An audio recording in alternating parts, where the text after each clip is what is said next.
Protect your family's wealth from government death taxes.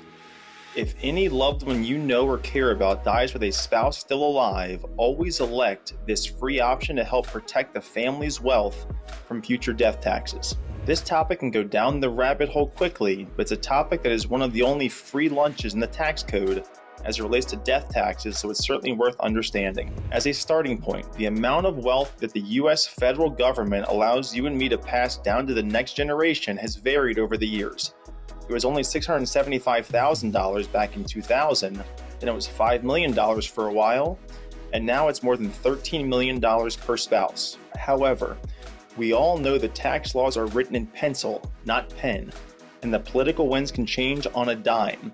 There's always a risk the amount we can pass down to our heirs could come down dramatically as the government's in desperate need of revenue, as we are some $35 trillion in debt as a nation. You now have 5 years after the person passes away to make this election, and it could save hundreds of thousands of or even millions of dollars in some cases in federal death taxes. Even if you're thinking, I will never have this sort of wealth to pass down to the next generation, it is far better to prepare than it is to repair, and you could be the recipient of an unexpected inheritance. Yes, a good problem to have. Or if another person or corporation was at fault in a lawsuit and you receive a settlement, you come into significant wealth. You simply never know. This is actually a feature that was added in the American Taxpayer Relief Act of 2012, but it's rarely talked about in the financial media. Let's go ahead and use an extreme example to illustrate how powerful this can be.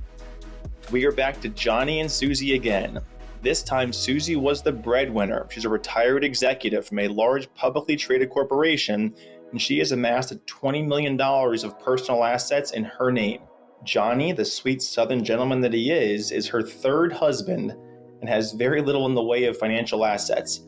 She clearly married for true love the third time around. In 2024, each person can pass $13.6 million without incurring federal death taxes. For a couple, this combined exemption is $27.2 million. Now, Susie and Johnny have $20 million in total assets. If they both pass away, their combined $27.2 million exemption would cover all of their assets. So their children would owe zero in federal death taxes. However, Johnny passes away unexpectedly and Susie is heartbroken. Johnny didn't have any assets, so his $13.6 million exemption is lost if nothing is done. 18 months later, Susie passes away with $20 million in assets. Without Johnny's exemption, only $13.6 million of her exemption applies. This leaves $6.4 million of her estate subject to a 40% federal death tax rate, meaning her kids would owe over $2.5 million in federal death taxes.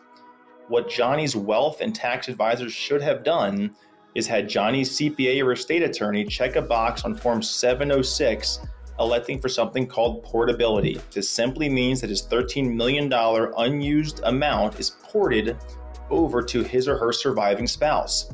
This costs nothing and is a no-brainer. If Susie passes away some years later and is still unmarried, she retains the $13 million amount from Johnny.